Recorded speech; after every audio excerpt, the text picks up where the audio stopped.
Fascinating, mysterious, romantic, often difficult to access, islands pull at the imagination. Just off the coast of Cardiff lie two, one either side of the Welsh border.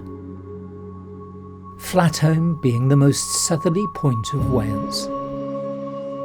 Very definitely a sense of escape when you're on an island. You know, you've put distance between you and normal life, and it's both physical distance and sort of, I guess, emotional, spiritual distance as well. I kind of like the hardship of being isolated and having to be self-sufficient and, you know, just work things out, you know, because you've got no outside help coming in. I think it's just waking up in a beautiful environment instead of waking up and getting in a car and going to work every day 9 to 5. The island is tiny, almost circular, barely 500 metres in diameter. But it punches way above its weight. Is unique.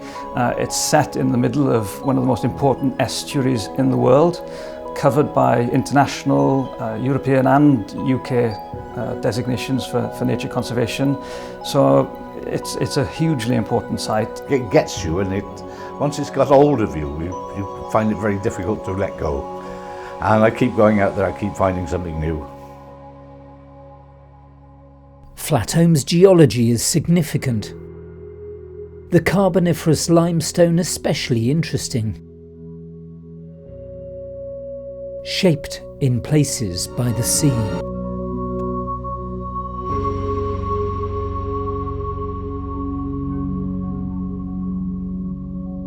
Visitors have been coming here forever. There's evidence of dinosaurs a couple of miles from the island, from a time before water filled the estuary. And we know that humans were here around 1,000 years before the birth of Christ. The island had its most celebrated moment in history at the end of the 1800s. On the 13th of May 1897, a 22-year-old Italian changed communication forever. Guglielmo Marconi had failed to find support for his telegraphy experiments at home, but found favour with the bosses of the General Post Office in Britain. The young engineer and his team built 2 towers just over 110 feet high and sent the first radio signal across the sea, from Lavernock to the northwest point of Flatholm. The message read, "Are you ready?"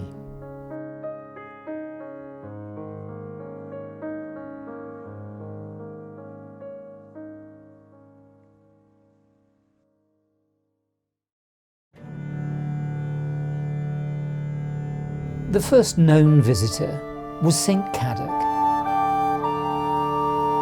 He would come to the island with his disciples for periods of reflection and meditation in the 6th century. Your time there becomes almost like a little isolated bubble of time, you know, for whatever reason you've gone out there. Caddoc was part of the considerable expansion of Celtic Christianity. Though there's no evidence of it today, it's thought he built a small settlement here, on what is now the walled garden of the farmhouse. Caddoc probably knew the island as Echni. Its name changed with the arrival of the Vikings in 918 AD. Fresh from defeat at the hands of the Saxons in Somerset, the Danish took refuge here. It's thought many died of starvation and lack of water. Eventually they left in search of new lands.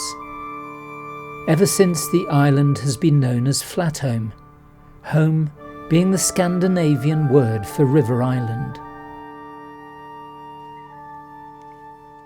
Agriculture came to the island following the Norman conquest in 1066, when it became the property of the Norman lords of Glamorgan.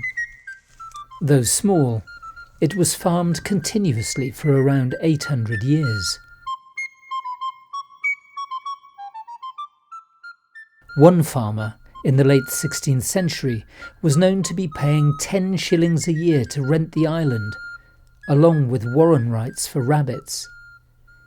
Creatures still very much part of the biodiversity here today.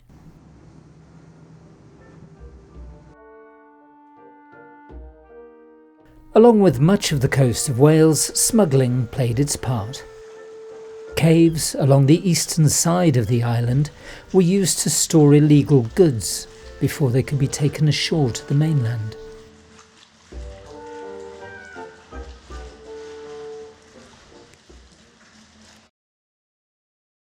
The Severn Estuary has the second highest tidal range in the world, along with some treacherous currents. So an island in the middle presents a significant hazard to shipping en route to and from the ports of Bristol, Newport and Cardiff. Ship owners had wanted a light on Flatholm for years, but it wasn't until 1737, when a ship sank, killing 60 soldiers on board, that permission was finally granted. Trinity House lit the brazier later that year. It was a monumental undertaking to keep the light burning. 25 tons of coal were required each month, the coal having to be carried by the lighthouse keepers from the beach, appropriately known as Coal Beach, across the island and up to the top of the tower.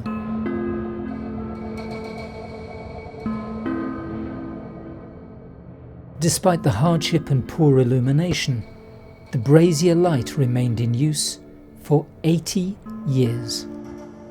The second light was built following another shipwreck, this time with the loss of 40 people.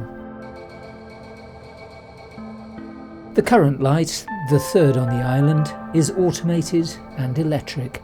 It's been run on solar power for over 20 years.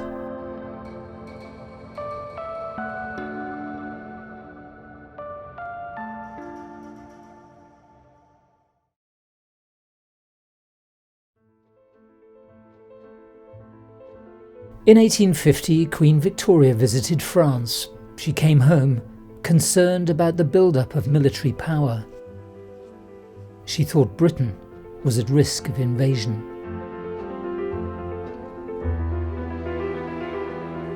To protect the ports along the Bristol Channel, she made a fortress of Flatholm. It's in a very strategic position right in the middle of the channel. With Flatholm and Steepholm in the river, their location meant that they could actually pretty much protect Bristol, Cardiff and Newport in the threat of an attack. They poured money and expertise onto the island.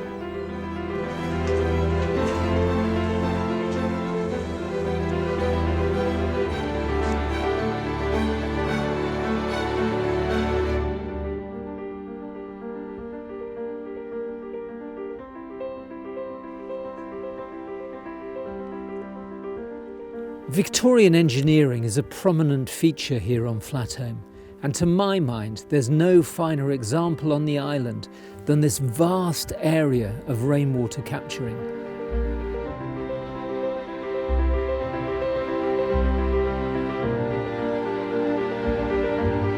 These tiles used to funnel rain that fell on this southern slope and channel it down to the bottom corner, where it was held in huge storage tanks and pumped back up onto the island.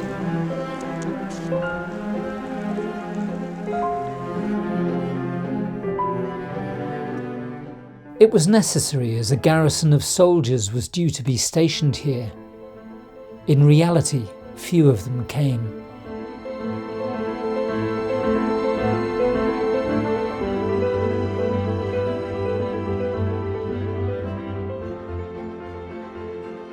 Towards the end of the century, the government became concerned about sailors returning home from overseas, suffering from cholera. The plan in Cardiff was to keep them in isolation on the islands offshore.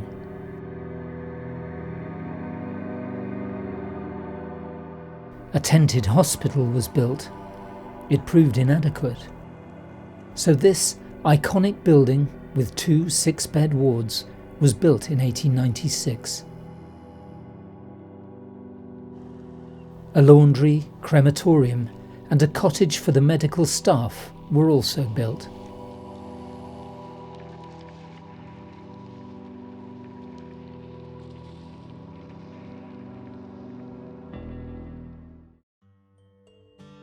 To capitalise on the number of people visiting sick relatives, the farmhouse was converted into a hotel. The building, now a visitor centre and bunkhouse, is still accommodating guests.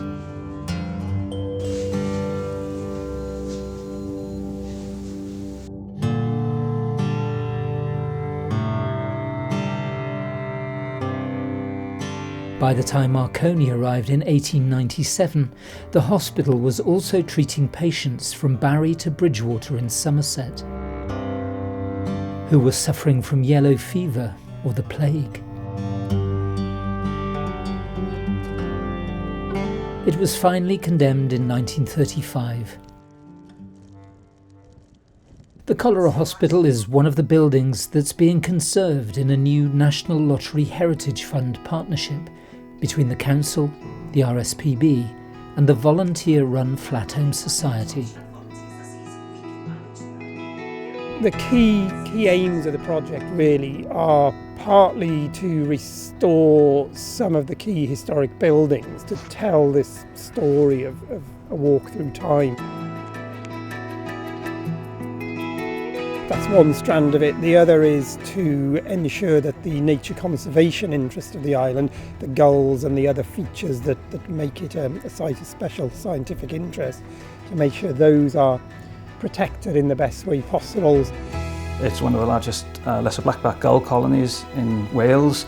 It's set within the middle of this really important estuary that straddles the border, in a sense, between Wales and England.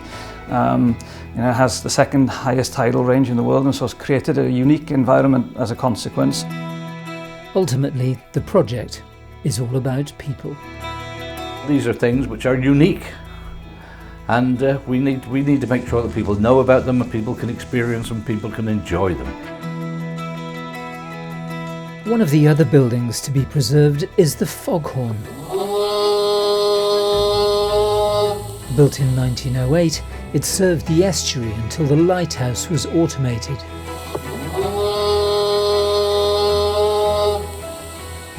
Falling silent in 1988.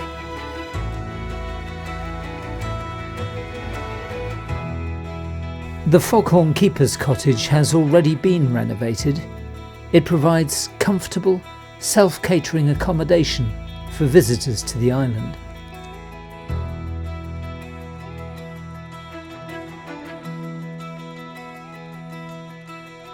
Keeping the island maintained and ready for visitors falls to a warden and a small team of volunteers. Working in rotation, they spend 3 weeks in every 4 here. It's got an airlock in the generator, Possible, yeah. in which case you need to bleed all the diesel. Doing guided tours for the visitors that come onto the island. Just the general upkeep of the island, because obviously being self-sufficient, you've got to take care of all the cleaning, make sure everything's up to scratch. How to keep a area, conserve an area of interest, because it is an area of scientific interest and also historical interest. And you get all that in a 500 by 500 metre island, you know.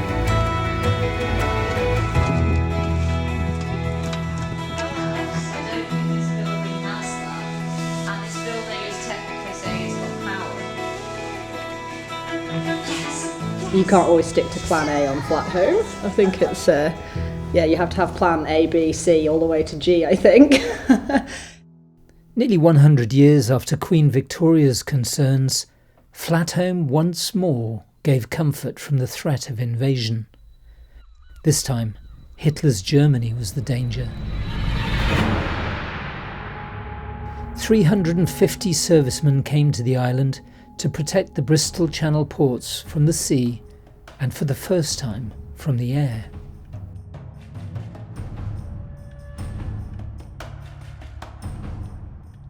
The military presence ended in 1944 and German prisoners of war helped remove much of the equipment from the occupation in the years that followed.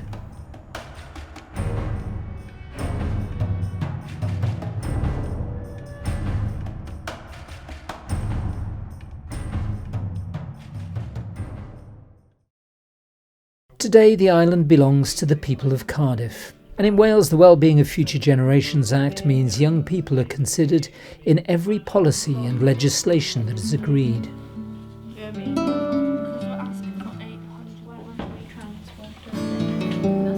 The Youth Council of Wales has been consulted about plans for the island's future. Some have visited before. They believe it provides an unprecedented experience.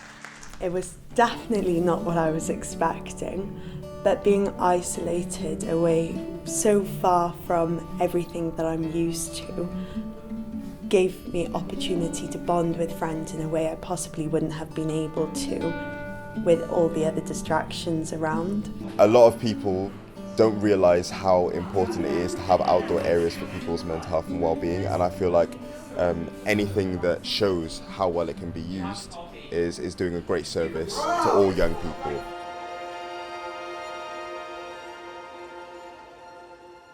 It's hard to imagine that 10,000 years ago this estuary didn't exist. Flatholm was once an outcrop of the Mendip Hills in Somerset.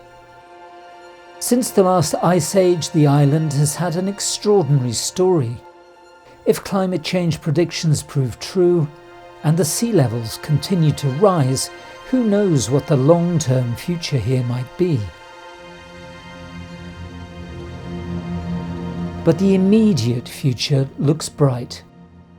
New funding means that what remains of what has gone before should be preserved for the education and enjoyment of those who are yet to come. Whatever age they may be, and however they choose to experience it.